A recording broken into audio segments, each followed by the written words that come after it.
And I've had people say, there's more 401k millionaires now than ever. I'm like, oh, really? Well, let's talk about that. Let's dissect that for just a minute. You said you need $5,300 to eat organic and live pretty healthy, right? Sure. Yep. If you had $1 million right now, based upon the interest rates that are out there that people can earn in a 401k, guess what the average amount is being paid out of a 401k to a retiree with $1 million right now? I have no idea. $25,000 to $30,000 a year. So Whoa. you're a millionaire on paper, but not living like one.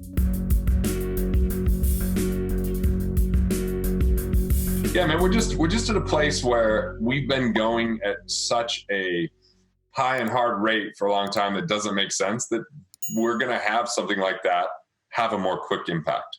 Yeah. And, you know, I've been putting out videos that 2020 was the year of the recession. I didn't know it would be a coronavirus that would, you know, put that much of a damper, but I think it was going to happen whether we had an incident like the coronavirus. But, you know, we have anything like all these trade agreement issues.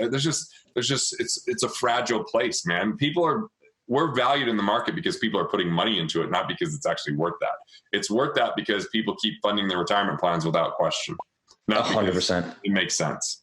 Absolutely, man. It's crazy too. An amazing thing that happened because of Wealth Factory. I think it was sometime over the summer, maybe September or something, but I had a 401k traditional because I had an employee match. I had a Roth IRA. I had some money in stocks and everything. I went everything to cash. And I had a long talk with Tim about it. He's like, you know, based on your age, your income level, how your company's doing, now would be the time to do this and pay the penalties or whatever.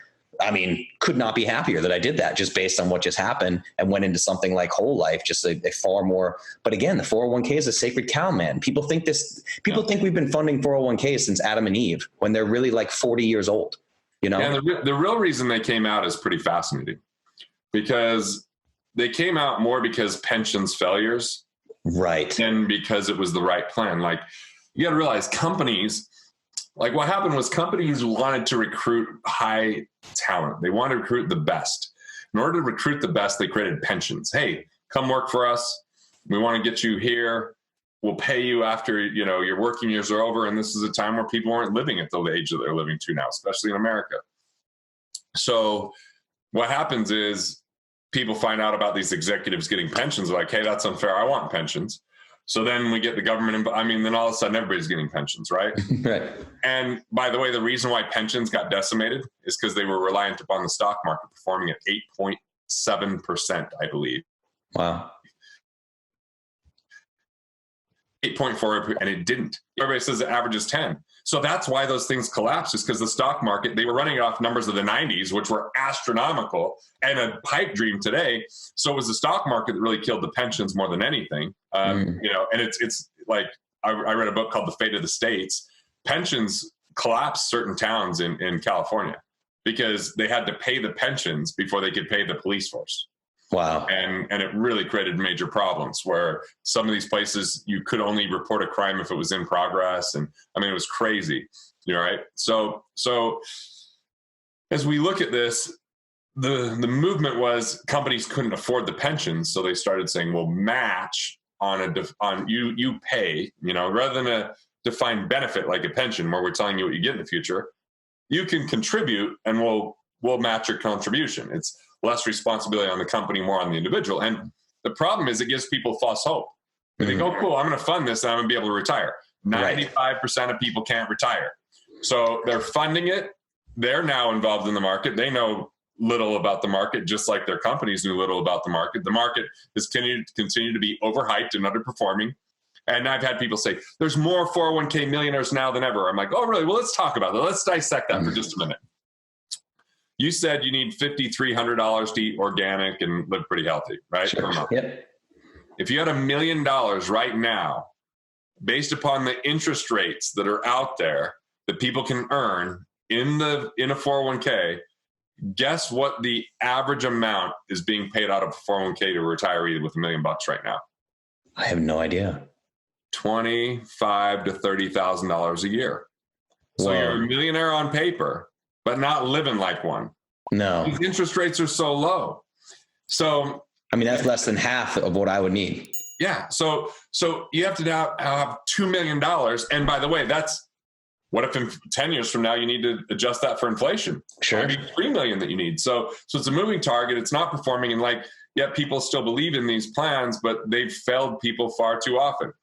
The first thing that it fails people on is it lies to them and says you're going to save tax. Well, how are you going to save tax? You put money into the plan pre-tax, but you have to pay taxes when you pull it out. What happens if taxes go up? The government's $23 trillion in debt right now. What if they raise taxes in the future? Mm-hmm. We've had over a 50% highest tax rate on average since the inception of the taxes in 1913. So from 1944 all the way to 1981, the tax brackets were above 50%, right? Yeah. So right now we're historically low.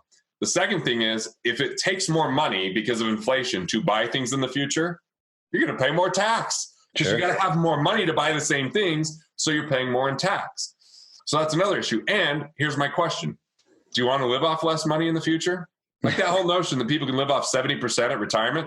Do you want less money in the future? That seems crazy. Yeah. So I don't think people are going to be in a lower tax bracket. So all we're doing is delaying our taxes, not saving our taxes in these plans. We're not getting cash flow along the way. We're investing in a market that has been underperforming for a decade now. Really, since 2000, the stock market's been a disappointment. So it's really been 2 decades. Yeah. We've had small run-ups, but overall, the returns are not close to what people think when they look at the actual returns. Right. And by the time we account for fees and inflation, it's been horrendous. And so I think that it's just something that people are buying into the 1990s in the year 2020.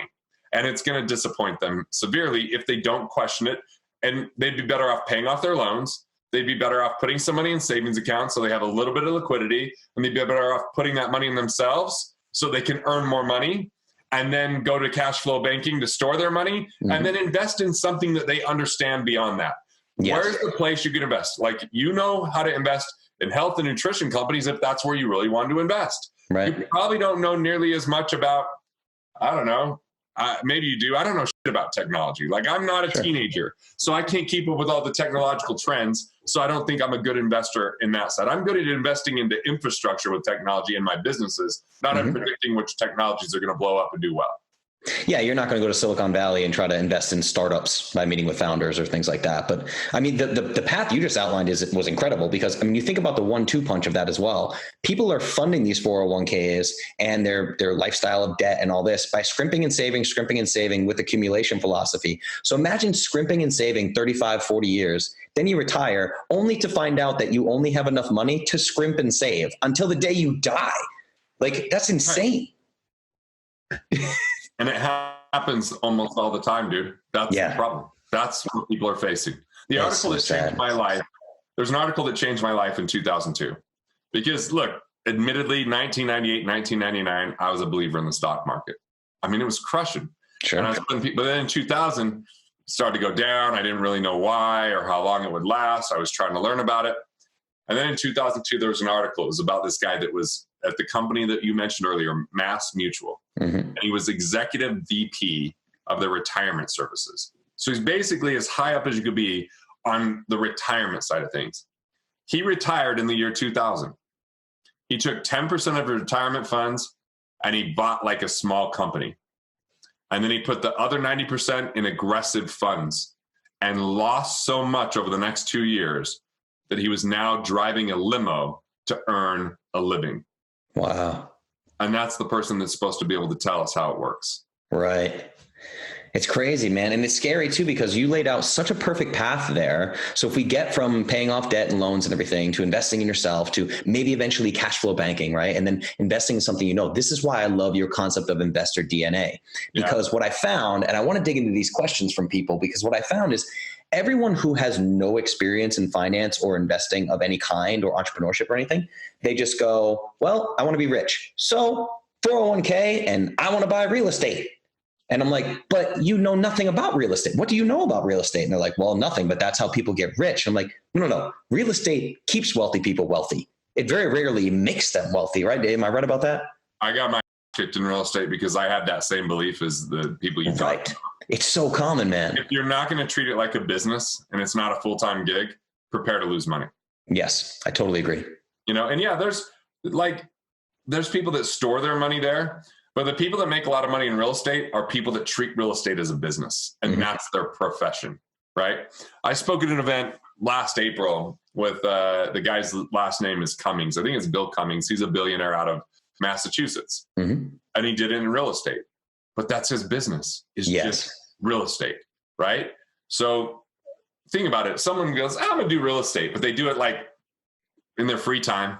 Yeah. So now they're going up against software that has been built that people are phenomenal at analyzing whether these deals, and with people that get tons of deal flow, or people that have a lot of people that want to partner or buy, or like, cause like, you know, I've been on Kiyosaki's podcast a couple times and done some interviews with him, and like, he's got a lot of people in his database. If he wants to sell his real estate, he's got a lot bigger group of people willing to buy than your average investor. He's in his 70s still going to real estate seminars. He's got real estate partners that that's the only thing that they do. So to think that we're going to do this as a part-time venture is a pipe dream, and it's going to put people in harm's way. So you better get educated about it. And then there's other people that just want to put it in funds with real estate. Man, I had a hard money lending fund that we just struggled with, and I felt like I was more knowledgeable than most, but 2008 made it really complicated and difficult on us.